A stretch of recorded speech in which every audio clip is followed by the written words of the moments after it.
जय श्री माता जी। जब हम डेली रोज़ ध्यान करते हैं तो श्री माता जी से संतुलन मांगते हैं और वर्तमान में रहने के लिए हम प्रे करते हैं। तो शायद आपको ये पता होना चाहिए कि जब हम एड़ा और पिंगला की सफाई करते हैं तो हम प्रेजेंट में आते हैं, लेकिन हमेशा हमें ये कोशिश करनी चाहिए कि सफाई तो हमें करनी है रोज़, बट हमें निर्विचार रहना है। ज़्यादा से ज़्यादा समय अगर हम निर्विचारिता में रहना चालू कर देंगे तो हम ऑटोमेटिक वर्तमान में रहेंगे। और शायद ये पता होना चाहिए कि आगे आने वाले समय में जो सहज ही प्रेजेंट में रहेंगे वही शिव माँ के चरणों में अपना स्थान पाएंगे। ईड़ा नाड़ी पे रहने वाले या पिंगला नाड़ी पे रहने वाले सहज ही नहीं रह पाएंगे सहज योगा में। तो ज़्यादा से ज़्यादा आपको कोशिश करनी चाहिए कि हमें सुषुम्ना नाड़ी पर रहें, प्रेजेंट में रहें। अपने डेली दिनचर्या में साक्षी भाव को डेवलप करें। साक्षी भाव में आप रहना शुरू कर देंगे तो आप ऑटोमेटिक प्रेजेंट में रहेंगे। साक्षी भाव में रहने का मतलब है कुछ भी आपके दैनिक जीवन में होता है तो रिएक्ट बिल्कुल ना करें, किसी भी चीज़ के लिए रिएक्शंस बिल्कुल ना करें, बिल्कुल विचार ना करें, क्योंकि हर सहजी के जीवन में शिव माता जी की कृपा से ही हर चीज़ घटित होता है। हम फालतू में अपना चित्त लगाते हैं, विचार करते हैं, रिएक्ट करते हैं। ये तीनों चीज़ें जो हैं वो हमें प्रेजेंट से दूर करती है। तो सबसे रिक्वेस्ट है कि प्रेजेंट में रहिए और सब कुछ शिव माता जी पे छोड़कर केवल ध्यान और उत्थान की ओर अग्रसर हों। अगर आप केवल ध्यान और अपने उत्थान के बारे में सोचेंगे आप ऊंची उठते चले जाएंगे। बाकी जो घर गृहस्थी है, बच्चे हैं, जो चीज़ें हमारे आसपास हैं उसकी ओर बिल्कुल चित्त न दें। अपना कर्म करें, अपना काम करें, बट विचार ना करें, किसी भी चीज़ों के लिए रिएक्ट ना करें। प्रेजेंट में रहें और शिव माता जी से निर्विचारिता के लिए प्रे करें। जितना आप ज़्यादा से ज़्यादा टाइम पे निर्विचार रहेंगे आपके चक्र खुद ब खुद क्लियरेंस रहेंगे। इसीलिए हमेशा साक्षी भाव को डेवलप करें। जय श्री माता जी। 3 महामंत्र। ओम त्वमेव साक्षात् श्री महालक्ष्मी महासरस्वती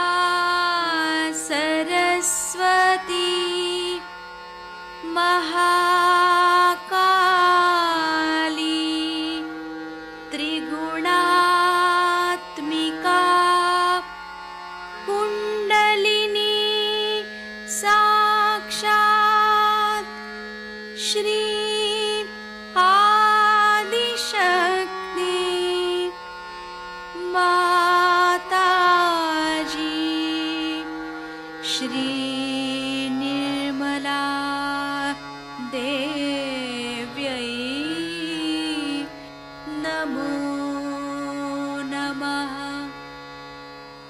ॐ त्वमेव साक्षात् श्री कल्की साक्षात् श्री आदिशक्ति माताजी श्री निर्मला देव्यै नमो नमः। ॐ त्वमेव साक्षात् श्री कल्की साक्षात् श्री सहस्रार स्वामिनी मोक्षप्रदायिनी माता श्री निर्मला देव्यै नमो नमः। श्री गणेश मंत्र। ॐ त्वमेव साक्षात् श्री गणेश साक्षात् श्री आदिशक्ति माताजी श्री निर्मला देव्यै नमो नमः।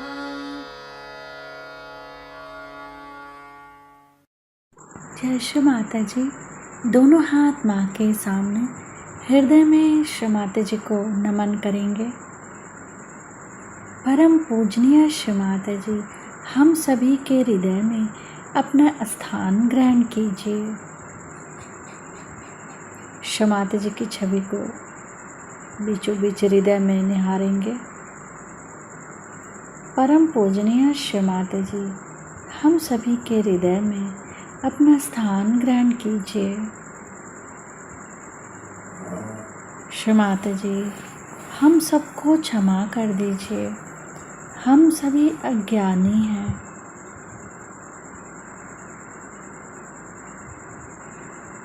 श्री माता जी, हमारे इस हृदय में श्री जगदम्बा स्वरूप में संपूर्ण शक्तियों के साथ अपने श्री चरण कमल लेकर आइए।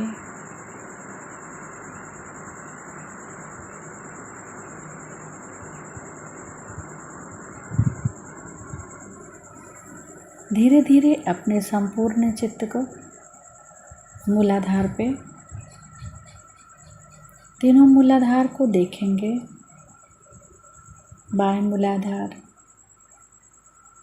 दाएं मूलाधार, फिर सेंटर मूलाधार, तीनों मूलाधार को देखते हुए माँ से प्रार्थना, श्री माता जी कृपा करके हमारे अंदर गणेश तत्व जागृत कीजिए।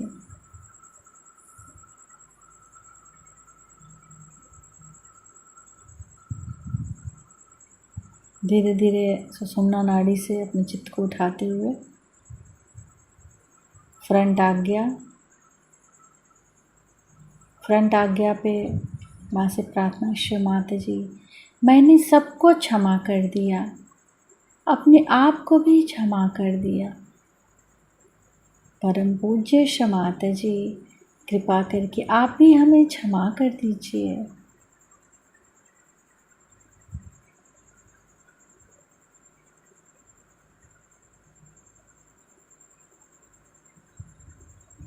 राइट आज्ञा,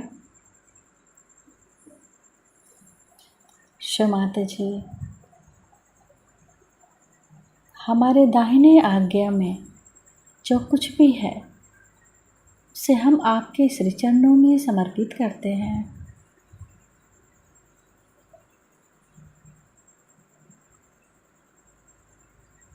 लेफ्ट आज्ञा,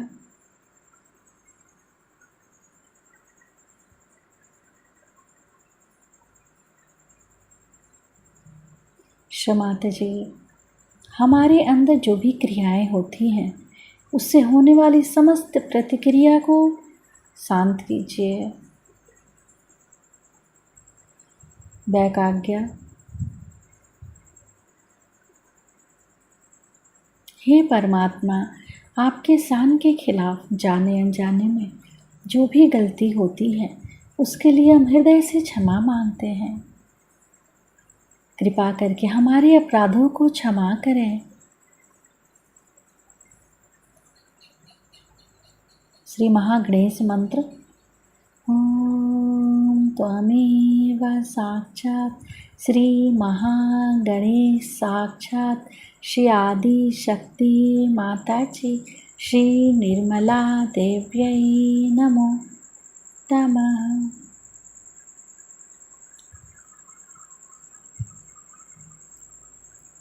बैक आज्ञा से फ्रंट आज्ञा, लेफ्ट आज्ञा, राइट आज्ञा, अपने आज्ञा के चारों तरफ चित्त रखेंगे एक साथ।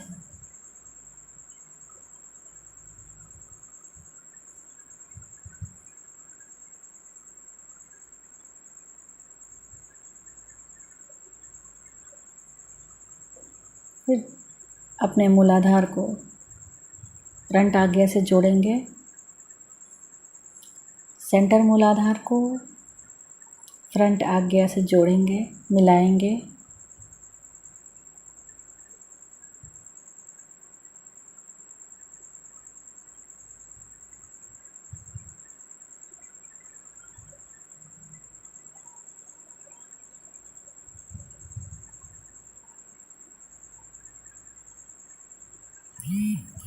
सिर के तालु भाग पर चित्त को स्थिर करते हुए अमृतवाणी सुनेंगे।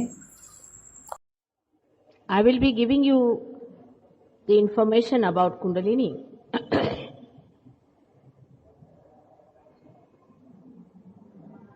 At the same time,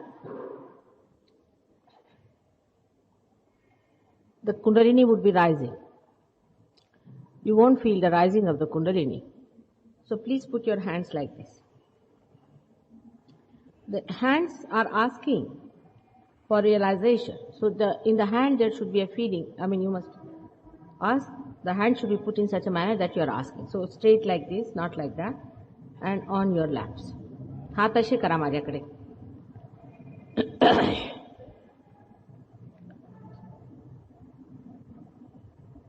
सगळ्यांना इंग्लिश समजतं का? नाही. हिंदीत बोले.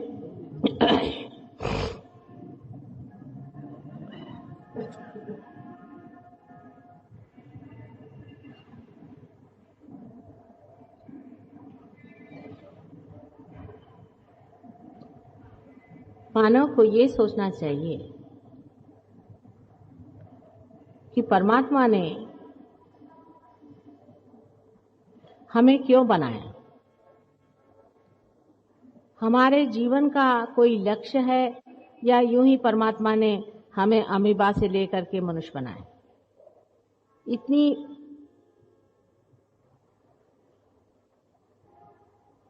परेशानी उठाकर इतने युगों तक इतने योनियों में से गुजार कर परमात्मा ने मनुष्य की ये जो सुंदर कृति बनाई है वो कोई न कोई कारणवश ही बनाई हुई। हो सकता है कि अभी वो उस दशा में नहीं पहुंचा है जहां इस चीज को जान सके कि ये कृति क्यों बनाई। हो सकता है अभी वो अपने कार्य कारण को समझ नहीं पाया होगा, लेकिन अवश्य जरूर कोई न कोई वजह होनी चाहिए कि एक अमीबा से मनुष्य क्यों बना।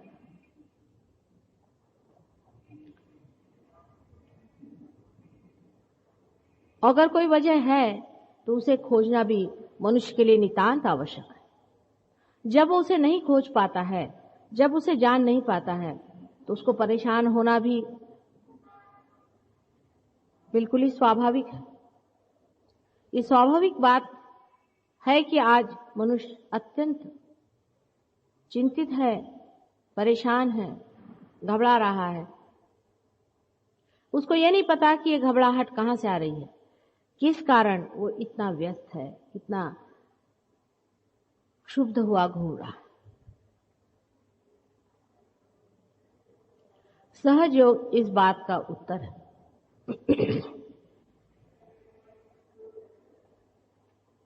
सहज, सह माने साथ, जो माने पैदा हुआ, जो आपके साथ पैदा हुआ है अधिकार योग का, परमात्मा से एकाकार होने का,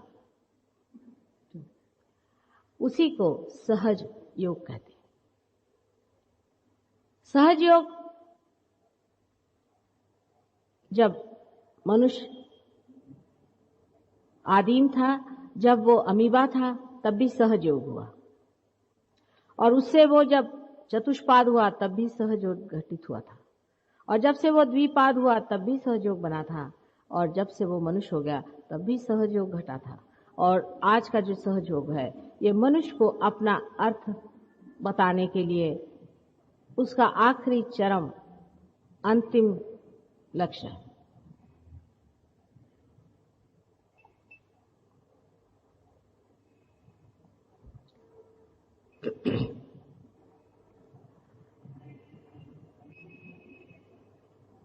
इसके बारे में खोजबीन करते हुए अपने भारतवर्ष में आदिकाल में बहुत से ऋषि मुनियों ने मनन द्वारा, मेडिटेशन द्वारा अंदर अनेक चीजों का पता लगाया।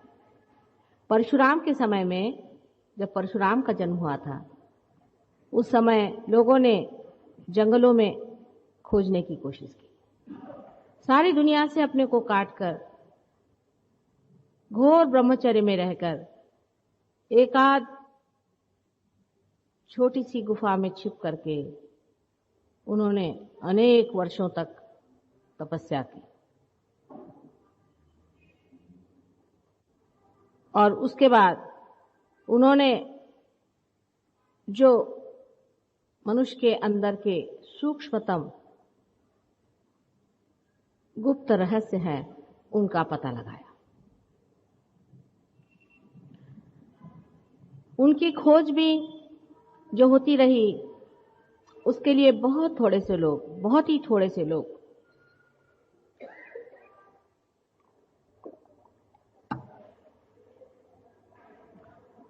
लाभ उठा सके, क्योंकि ये कार्य अत्यंत सूक्ष्म था और समाज में रहते हुए इस कार्य को करना बहुत ही कठिन था।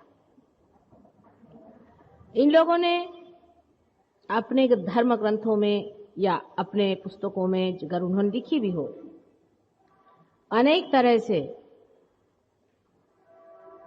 इन सब सूक्ष्म तत्वों का वर्णन किया है।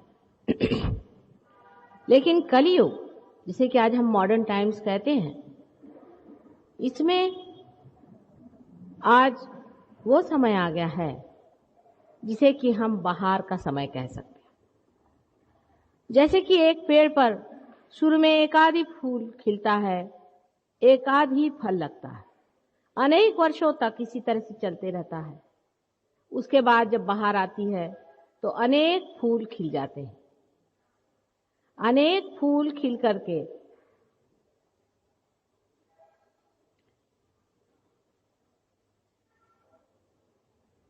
एकदम से ही उनके फल बन जाते हैं, सहज में ही उनके फल बन जाते हैं। वो कैसे बनते हैं, क्यों कर बनते हैं, ये कोई नहीं देखता। आज सब फूल हैं, कल उसमें से फल निकल आ जाते हैं। उसी प्रकार आज कलयुग में बहार आई हुई है और आपका हक कि आप जानें कि आप क्या हैं, आपका क्या अर्थ है, आप क्यों इस संसार में आए हैं, इस चीज को आप जान लें। ये आपकी खुद अपनी संपदा है। जैसे कि कोई दीप पूरी तरह से संवारा जाता है, उसके अंदर तेल, बाती सब ठीक से रख दी जाती है और उसको दिवाली के रोज सब एक लाइन से लगा दिए जाते हैं। तब एक जला हुआ दीप लेकर के आप अनेक दीप जला सकते हैं। उसी प्रकार सहयोग एक अत्यंत सरल, सहज तरीका है और मनुष्य को इस बात को नहीं सोचना चाहिए कि ये इतना सरल क्यों हो गया। धर्म के मामले में मनुष्य हमेशा उल्टे ही सोचता है। पहले यहां से अगर आपको काशी जाना होता था तो 3-4 महीने तक लोग चलते रहते थे। आज अगर काशी आपको जाना है तो आप सवेरे यहां तो शाम को काशी पहुंच सकते हैं। तब मनुष्य क्यों नहीं सोचता है कि उसके लिए तो सुनते हैं कि बड़ा सामान जुटाना पड़ता है, बड़ी खड़कर तपश्चर्या करनी पड़ती है, तब कहीं हम पहुंचते हैं। अगर सहयोग के मामले में भी ऐसी अगर कोई विशेष व्यवस्था हो गई हो तो उसके बारे में इतनी चर्चा और वहापोह क्यों होना चाहिए। अगर कोई विशेष चीज आपको मिलने वाली है और उसका लाभ आपको होने ही वाला है तो उसके बारे में इतनी शंका क्यों होनी चाहिए। और आखिर शंका भी उस चीज की होनी चाहिए जहां पर आपको कुछ लेना देना पड़े या किसी चीज की मांग हो, या कोई ये कहे कि भाई तुम्हें देखो यहाँ पे 3 साल का कोर्स करना पड़ेगा और तुमको रोज आना पड़ेगा और तुमको इतनी फीस देनी पड़ेगी और तुमको भूखा मरना पड़ेगा, या तुम्हें हम कहें कि तुमको सर के बल खड़ा रहना पड़ेगा। ये तो सब हम कुछ कहते नहीं। तब फिर इतना शंका होकर के क्यों सोचना कि ऐसे कैसे हो सकता है? हो ही सकता है। अब इस हॉल में कम से कम 50% लोग ऐसे हैं जिनके साथ ये घटित हो गए, और आपके साथ भी होना चाहिए। लेकिन मनुष्य का विचार जो है वो इस तरह से चलता है। अब रही बात कि हमारे अंदर वास्तव में ऐसी कोई व्यवस्था है क्या? कोई हमारे अंदर ऐसा अंकुर है क्या, जैसे कि हर एक बीज में होता है, जिसके फलस्वरूप आप अपने पुनर्जन्म को प्राप्त करते हैं? ज्ञानेश्वर जी ने, जनक ने, नानक ने, कबीरदास जी ने, योग वशिष्ठ ने, मार्कंडेय जी ने, और सबसे बड़े आदि शंकराचार्य जी कुंडलिनी के बारे में अनेक बार वर्णन किया। देवी महात्म्य को आप पढ़ें या आप देवी सहस्त्र नाम भी पढ़ें तो उसमें उनके सारे वर्णन में यही लिखा है कि वो कहाँ कहाँ स्थित होती हैं, कौन से चक्रों पर स्थित होती हैं, उनकी कौन सी मार्ग से वो उत्थापन होती हैं, आदि सब कुछ उनका वर्णन है। लेकिन हमारे लिए जिसको अंग्रेजी में कहते हैं ग्रीक एंड लैटिन है, क्योंकि हम लोग इतने अंग्रेजी हो गए हैं कि हमें अपने चीजों के बारे में कुछ मालूम नहीं। अब घर में अगर मंत्रोच्चार हो रहे तो हम सुन रहे हैं, आए कोई पंडित बाबा 10-15 रुपए उसको दे दिए, काम खत्म, उन्होंने मंत्र कह दिया और चले गए, हो गया हमारा सारा पूजन पाठ, सारा कुछ हमारा विधि हो गया, हमने देवी जी को प्रसन्न भी कर दिया। ऐसी भावना के कारण हम अपने धर्म के कोई से भी विचार से किसी भी तरह से तद्रुप नहीं। अब पाश्चिमात्य देशों में जहां पर के लोग काफी बढ़ चुके, सारी दुनिया भर की उन्होंने सत्ता कमा ली, संपदा कमा ली, जिनके पास हर तरह की सामग्री जुट गई है, जो कुछ भी हो सकता था मटेरियलिज्म का छोर वो उन्होंने पाई। अब वो लोग मुड़ करके ये कहते हैं कि भाई हम जिस आनंद को खोजने के लिए सब करते रहे वो आनंद कहाँ खो गया? उस आनंद की उपलब्धि हमें तो हुई नहीं, तो ये सब चीज छोड़ो, इसमें कुछ आनंद नहीं है, ये कुछ तो भी भुलैया है, इसमें हम भूल गए, इल्यूजन है, इसको छोड़ो। उनके बच्चों ने इसे छोड़ दिया, सब कुछ छोड़ छाड़ के अपने घर वर छोड़ करके, और वो सन्यासियों का भेष ले करके और गांजा आंजा पीने लग गए। अब ये भी कोई तरीका हुआ? आप देख रहे हैं हजारों यहां घूमते हैं, ये सब साधु हैं बेचारे, ये परमात्मा को खोज रहे हैं और गांजा भी पीते हैं और सोचते हैं गांजा पीने से उनको भगवान मिल जाए।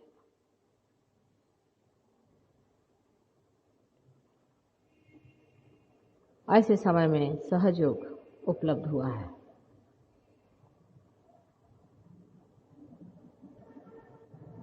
इसके लिए खोजना बाहर नहीं है, अंदर है। अनेक बार बड़े बड़े कवियों ने कहा है। राजा जनक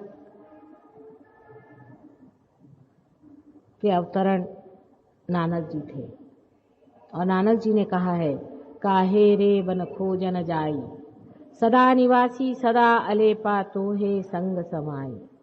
वो कहते हैं तेरे ही अंदर समाया हुआ है, तो काहे को बाहर खोजने जा रहा है? वो तेरे ही अंदर आत्मस्वरूप है, तो उसको कहाँ बाहर खोज रहा है? अब वो चीज क्या है, वो कौन है, कैसा है, इसी के बारे में मैं आपको बताऊं। सहयोगियों को देर करके नहीं आना चाहिए, सब लोगों का अटेंशन डिस्टर्ब हो जाता है।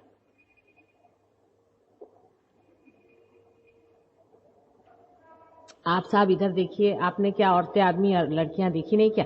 इधर देखिए, 1 मिनट चित्त तो इधर रखे। हम कह रहे हैं अपने को खोजने की बात, थोड़ी देर अपना चित्त अपने ओर ले जाने की बात है। आप इधर उधर कर चित्त घुमाएंगे तो हम आपका चित्त अंदर कैसे खींचेंगे? थोड़ी देर इधर चित्त रखें, थोड़े शांत, क्योंकि बहुत सूक्ष्म है ये, बहुत सूक्ष्म चीज है, अत्यंत श्रद्धा से पाई जाती है।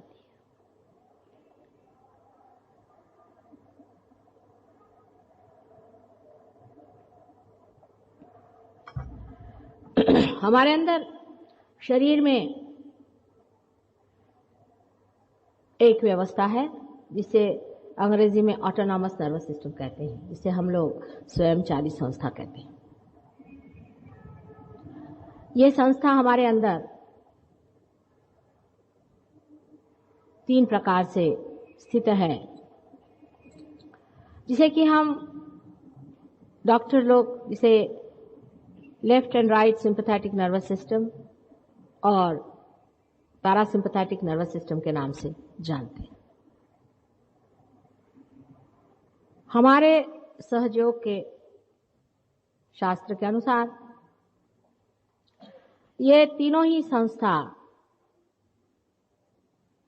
जड़ है, बाहर दिखने वाली ग्रोथ है, और इनको चालना देने वाली संस्थाएं हमारे रीढ़ की हड्डी में स्थित है। जैसे कि मैंने आपको यहाँ दिखाई हुई हैं, 3 लाइनें हैं, आप देख लीजिए।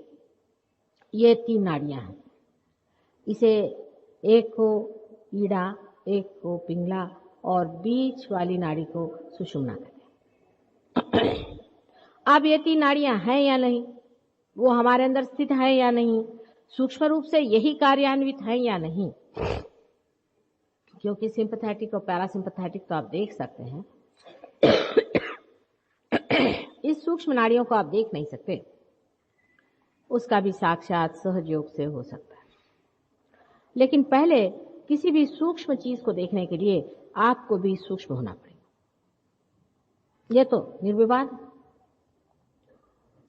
बगैर सूक्ष्म हुए आप सूक्ष्म चीज को कैसे जानेंगे, देखेंगे? तो भी जैसी आज आपकी आंखें हैं, जैसे भी आप अभी मनुष्य स्तर पे हैं, आपको कुंडलिनी का स्पंदन हम दिखा सकते हैं, आप कुंडलिनी का चलना देख सकते हैं, कुंडलिनी का उठना आप देख सकते हैं। कोई भी आदमी हो, चाहे वो पार हो चाहे नहीं।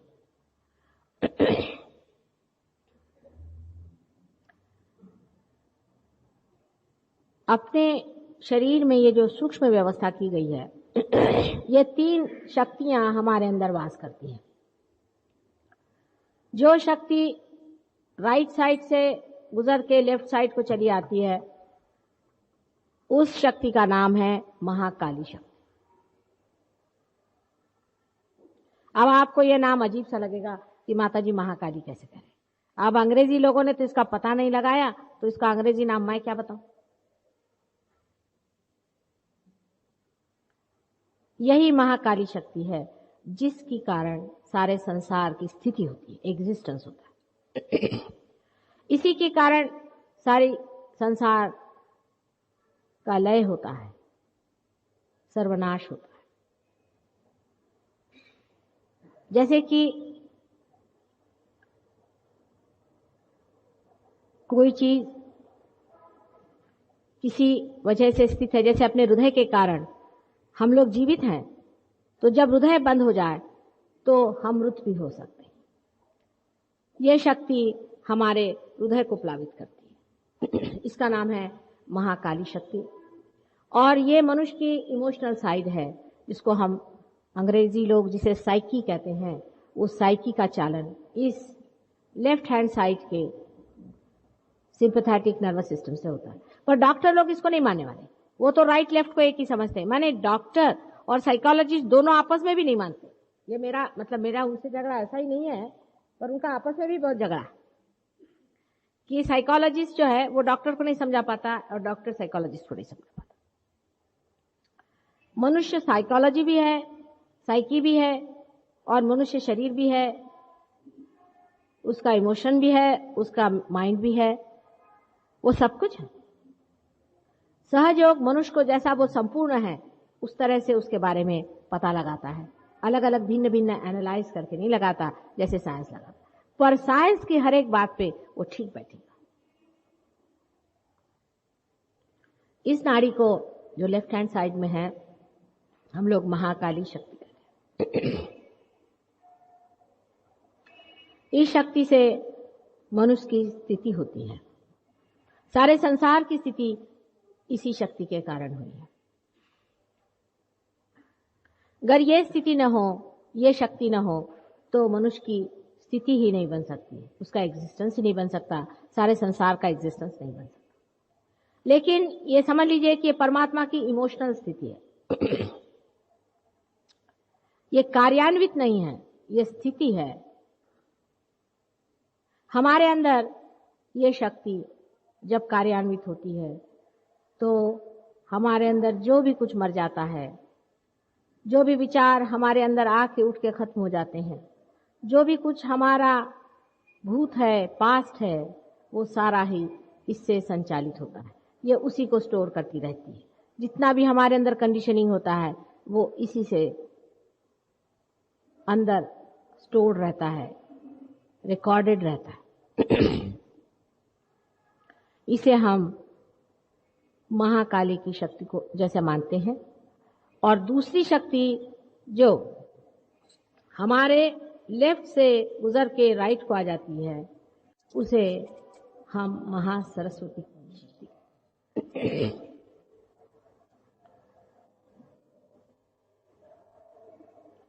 महासरस्वती की शक्ति से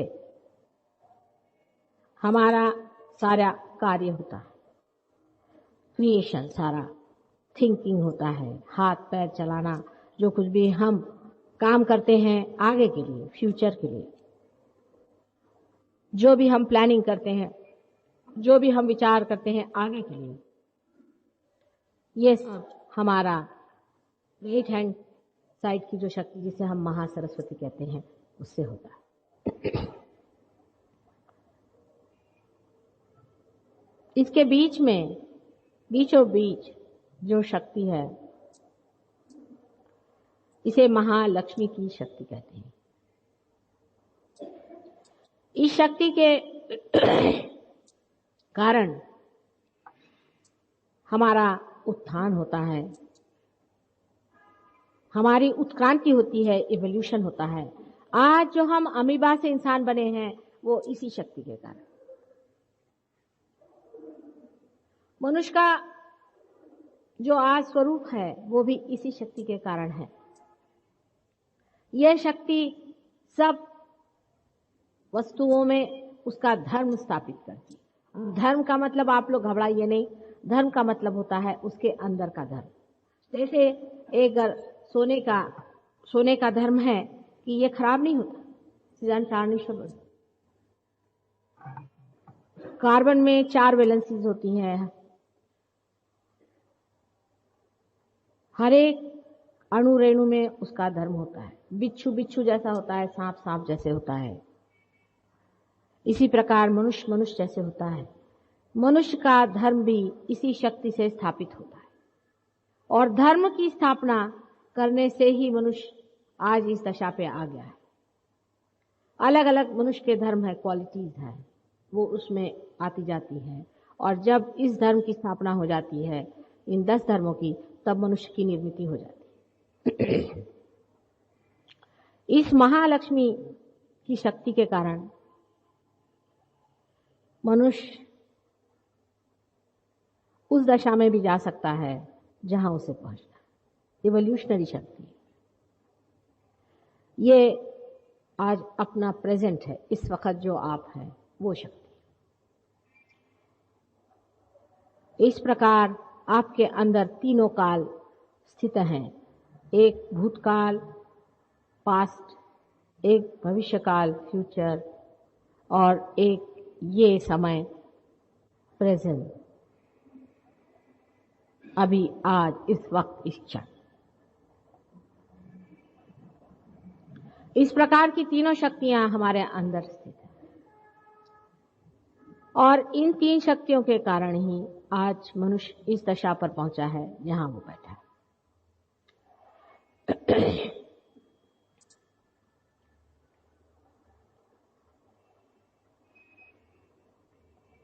अब जबकि हम जानते हैं, जैसे कि ये माइक है, इसको बनाया गया या कोई भी यंत्र को बनाया गया तो हमें समझ नहीं आता कि इसका क्या उपयोग है जब तक इसके अंदर से ये कॉइल निकाल करके हम मेंस को नहीं लगा देते हैं। इसका कोई उपयोग प्रतीत नहीं होता। उसी प्रकार मनुष्य भी जब तक उसके मेंस से जाके नहीं लगता है तब तक उसका कोई अर्थ नहीं लग सकता। उसके बाद एक ही अर्थ इसका भी लगा है कि मेरी जो आवाज है वो इसके अंदर से बहनी चाहिए। एक ये हॉलो चीज हो जाती है।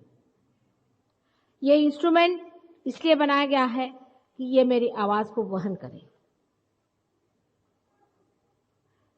बाद में ये पता होता है कि हम भी एक हॉलो चीज हो जाते हैं और हमारे अंदर से वो शक्ति प्रसारित होती है, बहने लग जाती है। हमारे अंदर से वो चैतन्य की लहरियां बन करके हाथ से बहने लग जाती है, जिसे हम सर्वव्यापी परमात्मा की शक्ति मानते हैं। और वो शक्ति प्रेम की शक्ति है, जो ये तीनों ही शक्तियों से परे सारी ही शक्तियों को लेकर के एक साथ बह रही है। उसमें तीनों ही शक्तियां होती।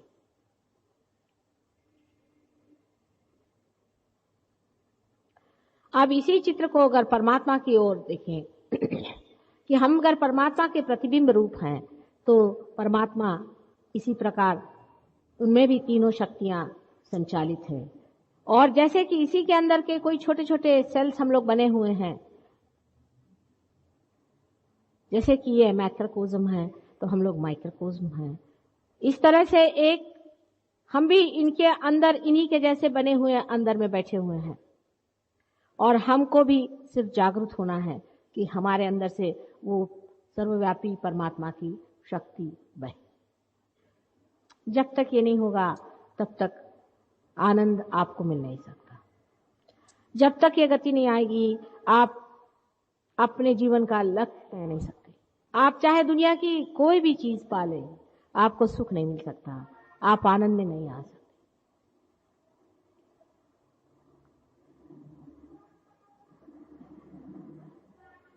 आप अभी अपने सामने देख रहे हैं, इसमें हमने अनेक चक्र दिखाए हैं और इन चक्रों से ही गुजर करके कुंडलिनी ऊपर की ओर आती है।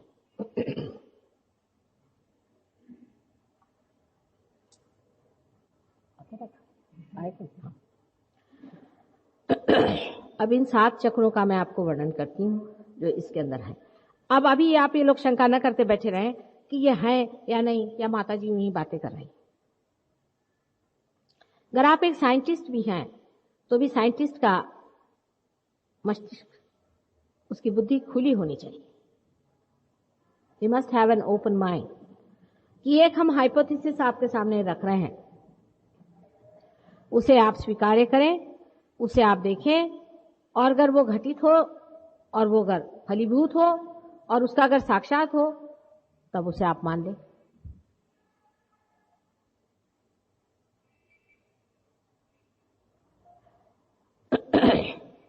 हमारे अंदर ये जो सूक्ष्म 7 चक्र हैं वो बाहर जरूर दिखाई देते हैं और उनको डॉक्टर लोग प्लेक्सस के नाम से जानते हैं।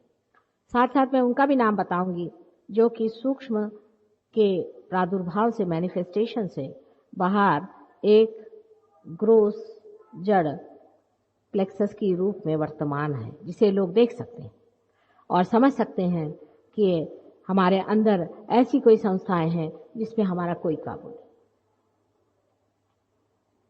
जैसे कि आपका हृदय चल रहा है, अपने आप से चल रहा है, आपकी पेट की गति अपने आप से चल रही है, आपके श्वास अपने आप से चल रहे हैं, बहुत से अनेक कार्य स्वयं चालित हो रहे हैं। उसमें से भी अगर आपको अपने हृदय की गति बढ़ानी है तो आप बढ़ा सकते हैं। आप अगर दौड़ना शुरू कर दें तो आपके हृदय की गति बढ़ सकती है, लेकिन वो घटती है अपने आप से, उसको आप घटा नहीं सकते। श्वास की गति भी आप बढ़ा सकते हैं, घटा नहीं सकते।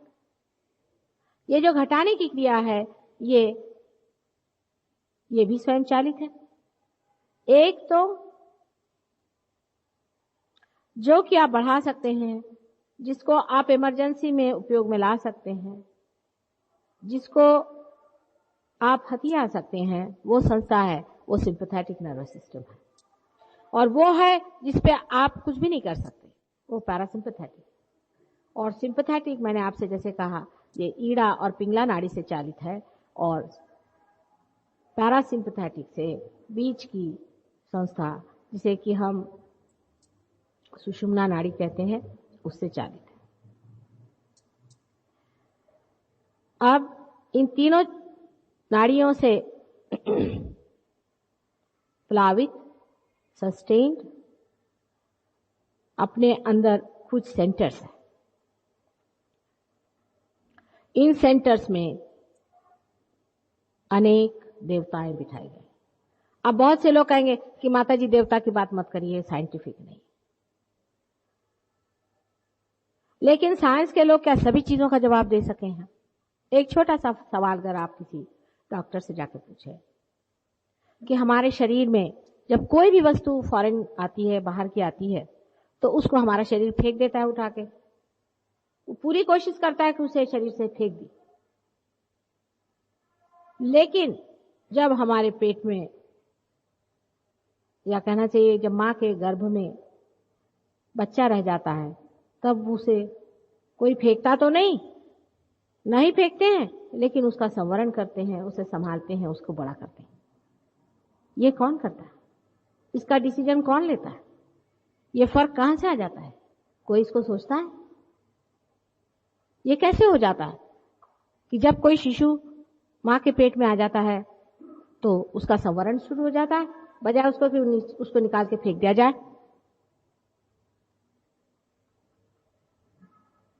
ऐसे अनेक प्रश्न हैं जिसका कोई उत्तर डॉक्टर नहीं दे सकते। एसिटिकोलिन और एड्रेनालिन नाम की दो केमिकल्स हैं।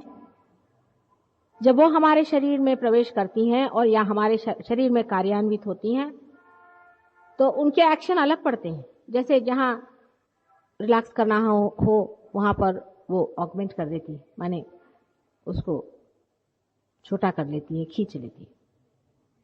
डॉक्टर लोग कहते हैं कि ये हम नहीं बता सकते, we cannot explain the mode of action of these. बहुत सी बातों में ऐसा ही जवाब होता है, वी कैनॉट एक्सप्लेन। ठीक है, उनका कहना भी सत्य है, और इसमें बड़ी भारी एक सच्चाई है कि वो कम से कम सच्चाई कहते हैं।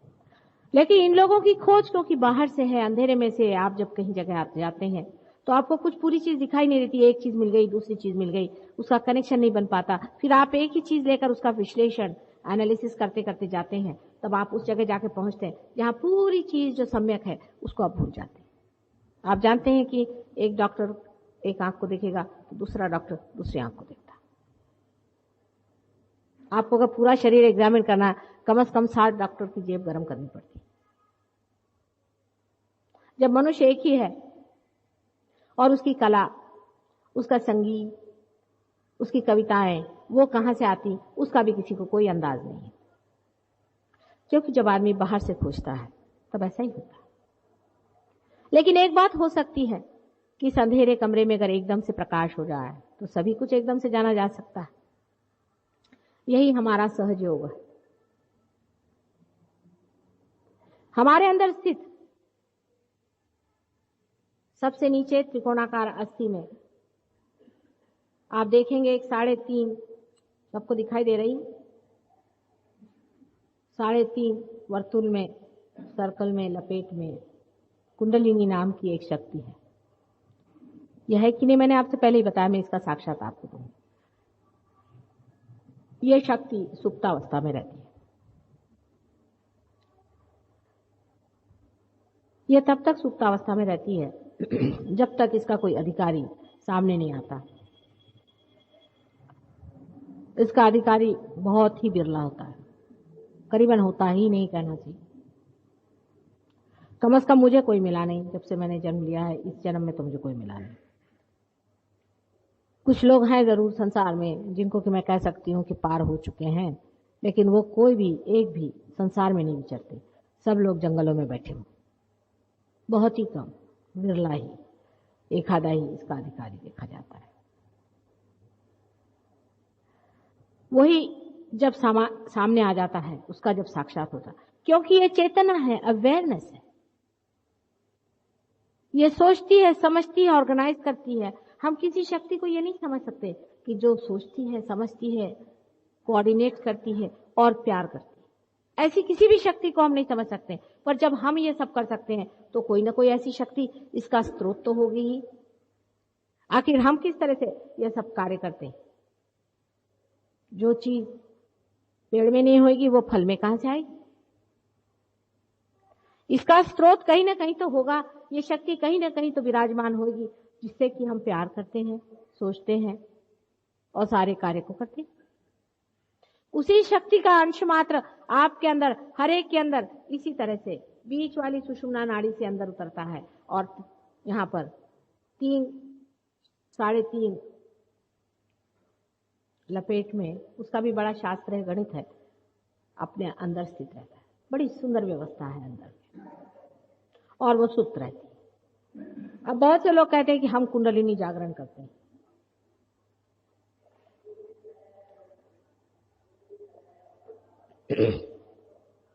ऐसे बहुत सारे मिलते हैं लोग, बहुतों ने किताबें भी लिख डाली। वो किताबें पढ़ के अगर आप आएंगे तो पहले घबराएंगे मुझसे कि माता जी कुंडलिनी तो बहुत भयंकर चीज होती है। अरे वो आपकी माँ है, आपकी माँ कभी भयंकर हो सकती है? सारी दुनिया भी भयंकर हो जाए, माँ तो नहीं हो सकती। वो आपकी अलग अलग सबकी माँ है, आप ही के साथ हर जन्म जन्मांतर में पैदा होती। जिस माँ ने आपको जन्म दिया है वो बदल सकती है, पर वो नहीं बदलती। ये कुंडलिनी आप ही के साथ भ्रमण करती रहती है, आप ही के साथ रहती है, बार बार आपके अंदर में स्थित रहती है, आप ही को जानती है, आपकी सब गलतियां भी जानती है, आपका सारे पुण्य भी जानती है, आपके सारे कर्मों से परिचित है। वो क्या आपके साथ कुछ बुराई कर सकती है? कैसे कर सकती है? लेकिन जो उसका अधिकारी नहीं है वही ऐसी सब गंदी बातें लिखते हैं। कुंडलिनी के नीचे आप अगर देखें तो 4 दलों का एक सेंटर है। कुंडलिनी जहां स्थित है उसे मूलाधार कहते हैं, क्योंकि मूल का आधार वहां है, उसका अबोध, उसका घर है। और उस घर के बाहर नीचे, उससे नीचे, काफी नीचे दूसरा एक सेंटर है जिसे कि मूलाधार चक्र कहते हैं। अब ये बड़ा भारी अंतर है, मूलाधार और मूलाधार चक्र। मूलाधार चक्र नीचे में स्थित है और मूलाधार ऊपर। मूलाधार में आपकी मां कुंडलिनी गौरी शक्ति स्वरूपिणी बैठी। गौरी नहा रही है और नीचे में गणेश जी उसकी रक्षा कर रहे हैं। इस पहले सेंटर के अंदर श्री गणेश बसते हैं। अब कोई कहेंगे माता जी श्री गणेश आपने कहां से लिया? श्री गणेश साक्षात वहां है या नहीं ये तो बाद में देखा जाएगा, पर श्री गणेश एक प्रतीक रूप है। श्री गणेश प्रतीक हैं चिरकाल के बालक के। श्री गणेश चिरकाल के बालक हैं, अपने अंदर अनेक प्रतीक हैं, ये साइकोलॉजिस्ट मानते हैं। यूंग ने काफी मेहनत करी है। वो कहते हैं हमारे यहाँ कोई ऐसी यूनिवर्सल अनकॉन्शियस सर्वव्यापी ऐसी अचेतन शक्ति है कि जो हमारे अंदर प्रतीक भेजती है स्वप्न में। मेडिटेशन की इतनी शक्ति उन लोगों की नहीं थी, अगर होती तो वो भी देखते। लेकिन ध्यान में जाने की जिसकी शक्ति हो जाए वो देख सकता है कि इस जगह श्री गणेश का साक्षात है। और वो है कि नहीं ये आपको हम कुंडलिनी योग में जब हम आगे बढ़ेंगे तो आपको दिखाएंगे। अभी यहाँ जितने लोग हैं उन्होंने इसे जाना है, आप लोगों ने अभी जाना नहीं, आप लोग भी जाने। श्री गणेश का यहाँ स्थान है। इस चक्र में श्री गणेश इसलिए बैठाया है कि जब आप चाहते हैं कि अपनी कुंडलिनी जागृत हो, अपनी माँ गौरी जागृत हो, तो आपके मन में माँ के प्रति जैसे एक बालक में इनोसेंस होता है, अबोधिता है, होती है, सेक्स के मामले में होनी चाहिए। क्योंकि श्री गणेश जिस इस 4 पंखुड़ी के चक्र पे बैठे हुए हैं, इसी चक्र से सेक्स भी कंट्रोल होता है। वो कोई रास्ता नहीं है परमात्मा की ओर जाने का, बिल्कुल भी नहीं। उल्टे अगर उस रास्ते से कोई गुजरने की कोशिश करता है तो श्री गणेश क्रोध में हो जाते हैं। क्या आप अपनी मां से सेक्स कर सकते हैं? जो लोग सेक्स की ऐसी बातें करते हैं वो आपको यही सिखा रहे हैं कि आप अपनी मां के साथ सेक्स करें। हिंदुस्तानी आदमी इसको बहुत अच्छे से समझ सकता है कि इससे बढ़ के और कोई कुकर्म, पाप, शापित चीज नहीं हो सकती।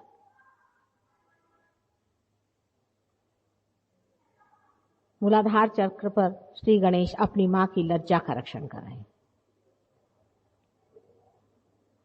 लेकिन अपने आजकल बहुत से ऐसे निकल आए हैं, नए नए कृष्ण जी अपने को कहलाते हैं और वो इस तरह की गंदी बातें फैला रहे हैं कि आप अपने सेक्स को सब्लिमेट करें। आप पहले ही सब्लिमेटेड हैं। देखिए, आपका मूलाधार चक्र नीचे में है और ऊपर कुंडलिनी बैठी है। और इस तरह के कार्य करने की वजह से ही जो आपके अंदर गर्मी पहुंचती है, ये श्री गणेश का गुस्सा है। वो आप पर गुस्सा हो जाते हैं और उनके गुस्से के कारण ही कुंडलिनी ताड़ित हो जाती है। कुंडलिनी कुछ नहीं, कुंडलिनी जहां तहां बैठी हुई है, वो हिलती नहीं है। ये तो श्री गणेश का गुस्सा है जिसके कारण कुंडलिनी से परे, कुंडलिनी का कोई उसमें हाथ न होते हुए भी सिंपैथेटिक नर्वस सिस्टम पर आघात आता है और आपके अंदर अनेक तरह की व्यथाएं तैयार होती हैं। कोई लोग होते हैं उनके ऊपर सारे ब्लिस्टर्स आ जाते हैं। मैंने देखे, मेरे पास इन लोगों के मारे हुए लोग आते हैं, उनको ठीक करना पड़ता है। सारे बदन पे भी ब्लिस्टर्स आ जाते हैं, इतने गणेश जी गुस्से हो जाते हैं। बहुत से लोगों के हाथ पैर कूदने लगते हैं, कोई लोग चिल्लाने लगते हैं, कोई चीखने लगते हैं, कोई कपड़े उतार देते हैं, कोई नशे में हो जाते हैं, कोई बकने लगते हैं, किसी को कहीं लाइट वाइट दिखाने लग जाता है। दुनिया भर की चीजें होती है। एक जगह भी मैं गई थी कोल्हापुर में, तो वहां एक आदमी मेरी तरफ ऐसे पैर करके बैठा। सबने कहा भाई माता जी की तरफ ऐसे पैर करके नहीं बैठे। उसने कहा ऐसे बैठने दो, नहीं तो मैं तो मेंढक के जैसे कूदता हूँ। तो उनका मेंढक के जैसे क्यों कूदते हो? कहले मेरे गुरु ने मेरी कुंडलिनी उठा दी है, इस वजह से मैं मेंढक के जैसे कूदता हूँ। ऐसे कुंडलिनी को भगवान करके न उठाई। आपके लाभ के लिए और आपके सुख के लिए जो चीज है, आनंद के लिए जो चीज है, उसका इस तरह विपर्यास, इस कदर उसका अनादर और क्या हो सकता है? कोई भी इसमें ऐसे सिम्टम्स नहीं होने चाहिए। हाँ, ये जरूर है, अगर आपकी तबीयत नहीं ठीक है, हो सकता है आपकी कुंडलिनी थोड़ी सी उठ करके उस जगह चली जाएगी जहां आपकी तकलीफ है, वहां जाकर रुक जाएगी। 1-2 रोज आपके वहां रुकी रहेगी। हो सकता है थोड़े से आपके अंदर थोड़ी सी गर्मी सी आ जाए बदन में, या हो सकता है आप एक साहब थे, उनको जरा सी स्प्लीन की शिकायत थी, उनका एक अंगूठा ऐसे ऐसे जरा हिलने लग गया, बस, ज्यादा कुछ नहीं। क्योंकि इंडिकेशंस भी आने चाहिए। जब ये कुंडलिनी जागृत हो जाती है, और इन सारे चक्रों को षट चक्र कहते हैं, क्योंकि 7वां चक्र जो है वो तो उसको छेदना नहीं होता, उससे ऊपर ही है, इसलिए षट चक्र भेदन कहते हैं। ये देखिए कितनी बड़ी साक्षात बात है कि 7वां चक्र जो मूलाधार चक्र है उसको छेदा नहीं जाता, इसलिए उसकी बात ही नहीं करनी चाहिए कुंडलिनी के वक्त में। हाँ, ये जरूर है कि अगर आप अपवित्र आदमी है, लाइसेंशियस है, आपने अपने गणेश जी की जरा भी परवाह नहीं करी और मूर्खता पूर्व आप जिंदगी में रहते रहे, तो जरूर है कि आपके अंदर वैक्यूम हो जाता है और जब भी कुंडलिनी उठती फिर से धक से नीचे आ जाती है। ऐसा हो सकता है। वो दूसरी बात अगर आपने गणेश की परवाह नहीं करी है ज्यादा, तो हो सकता है तो भी बहुत माफी हो जाती है। सहयोग में मैंने देखा है बहुत से लोग इस तरह से रहे भी हैं तो भी उनको माफी हो जाती है। बहुत जरूरी है कि जब आप परमात्मा के सामने आए हैं और आप अगर चाहते हैं कि आपको उनका आशीर्वाद मिले, तो आप अपनी पवित्रता को भी जरा आंक लें। क्या हमें ये पवित्रता है? हम क्या माँ बहन कोई चीज समझते हैं या नहीं? बहुत जरूरी। मूलाधार चक्र बिगड़ जाने से ही अनेक सेक्स के जो भी प्रॉब्लम्स होते हैं वो हो जाते हैं। इतना ही कॉन्स्टिपेशन वगैरह जो भी चीजें हैं वो भी हो सकती है, क्योंकि ये बिल्कुल गुदा पे नीचे में चक्र है। उससे ऊपर आप देखते हैं बराबर बीचों बीच पेट के, जिसे कि हम नाभि कहते हैं, ये एक नाभि चक्र है। इसे लोग मणिपुर चक्र भी कहते हैं। नाभि चक्र या मणिपुर चक्र। मणिपुर चक्र बराबर नाभि के पीछे रीढ़ की हड्डी में इस जगह पे है और इससे जो प्लेक्सस चलता है उसे सोलर प्लेक्सस कहते हैं अंग्रेजी में। ये चक्र आपके पीठ के रीढ़ के हड्डी में रहता है, लेकिन प्लेक्सस तो सामने होता है, वो पीठ के रीढ़ के हड्डी के बाहर होता है प्लेक्सस, ये ग्रोस।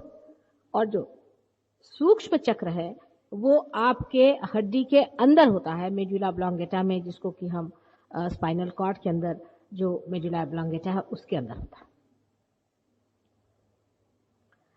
तो ये जो चक्र है, जो सोलर प्लेक्सस है, इसी से हमारे पेट के सारे जो कुछ भी ऑर्गन्स हैं वो चलते हैं।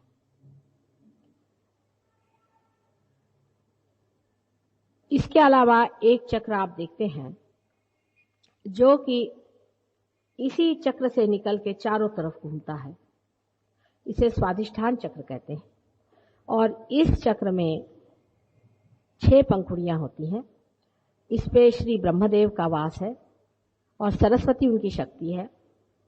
जो नाभि चक्र है उसमें श्री विष्णु का वास है और लक्ष्मी जी उनकी शक्ति है।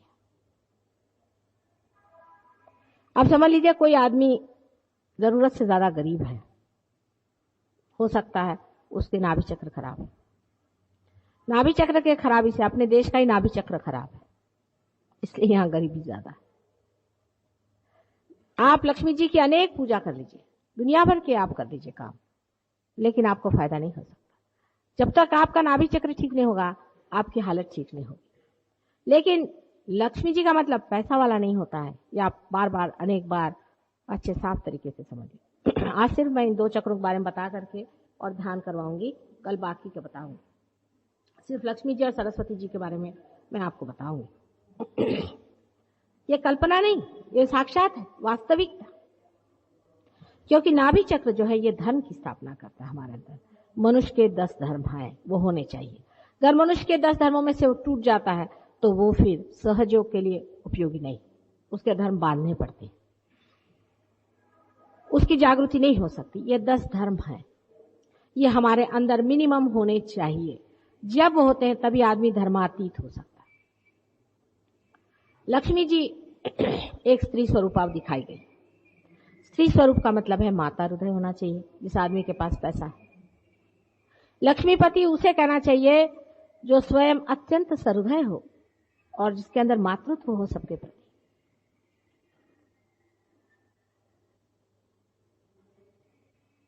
दूसरे, लक्ष्मी जी एक कमल पे खड़ी हुई हैं हल्के से, अर्थात जिस आदमी के पास, जिसे कहना चाहिए जो लक्ष्मीपति है, उसमें इतना हल्कापन होना चाहिए अपने बारे में, इतनी सादगी होनी चाहिए कि वो एक कमल पे भी खड़ा हो सकता है। हम देखते हैं जरा सा किसी के पास पैसा हो जाता है, उसको इतना घमंड होता है कि वो मुझसे कहेगा, माता जी देखो मेरे को तो पार तो होने का है, लेकिन मैं सबके बीच में वहां आपके हॉल में नहीं आ सकता, आपको मेरे घर आना हो। मैंने क्यों? क्योंकि आपके पास थोड़ा पैसा ज्यादा हो, आप सबके साथ बैठ नहीं सकते। ऐसे आदमी में जरा सा भी घमंड नहीं होना चाहिए, इतना सा भी घमंड नहीं होना चाहिए, तभी वो लक्ष्मीपति है। अगर उसको पैसे का घमंड हुआ तो वो फिर बर्बाद, फिर वो क्या पैसे वाला हुआ। अगर वो असली पैसे वाला है, जिसके पास अपनी ही चीज होती है, उसको कभी किसी चीज का घमंड नहीं हो सकता। किसी दूसरे की मारी हुई चीज होगी तभी वो घमंड करता होगा, या उसके पास अभी बहुत कमी है इसीलिए उसका घमंड होता है। जब वो पूरे पूर होता है उसको कभी नहीं घमंड होता। क्या हम लोग अपने नाक, आंख, कान का कभी घमंड करते फिरते?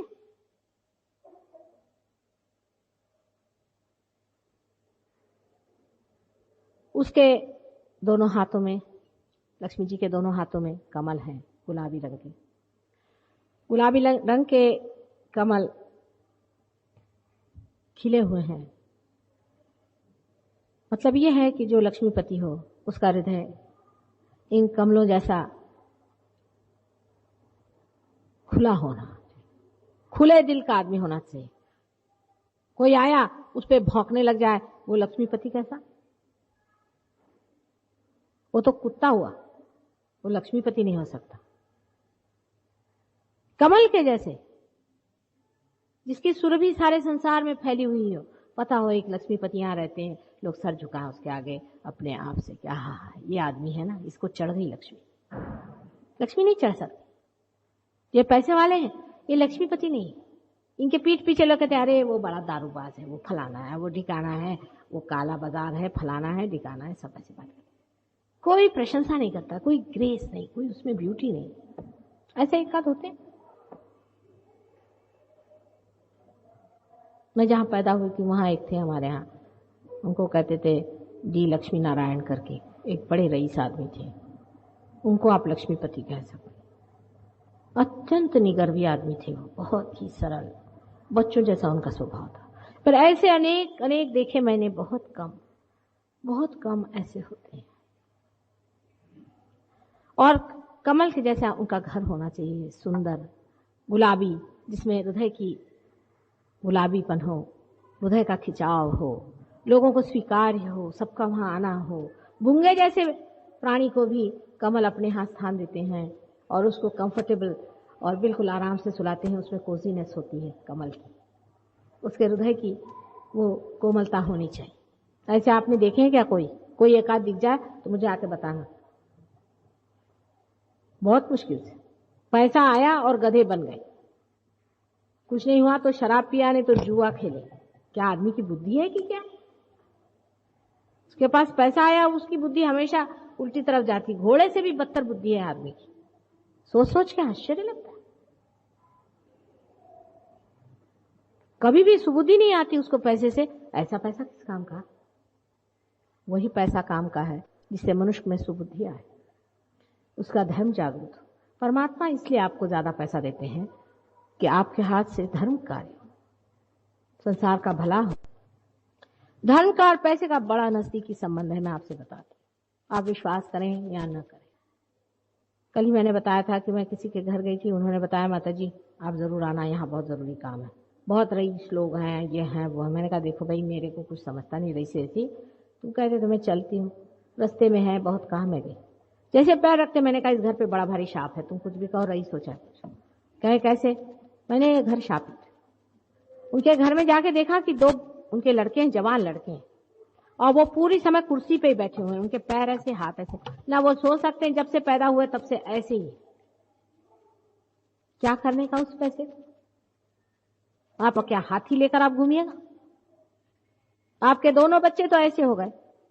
और बाहर ही मुझे लगा कि ये घर शापित, शाप हो जाता है पैसे का। अगर आपने पैसे का कमाना, उसका व्यय, सब में धर्म की व्यवस्था नहीं रखी, ऐसे ही अनेक घर शापित होते हैं। किसी की पत्नी देखो तो पागल हो गई, किसी के कुछ हो गया, किसी के कुछ हो गया। कोई कहता हमारे घर बच्चा नहीं हुआ, कोई कहता कुछ हो जाता है, कोई कुछ होता है। बच्चा नहीं होना कोई शाप नहीं है, लेकिन जिस तरह से उनके ऊपर उसका असर आता है वो शाप। इसलिए धर्म और पैसे का बड़ा संबंध है।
है।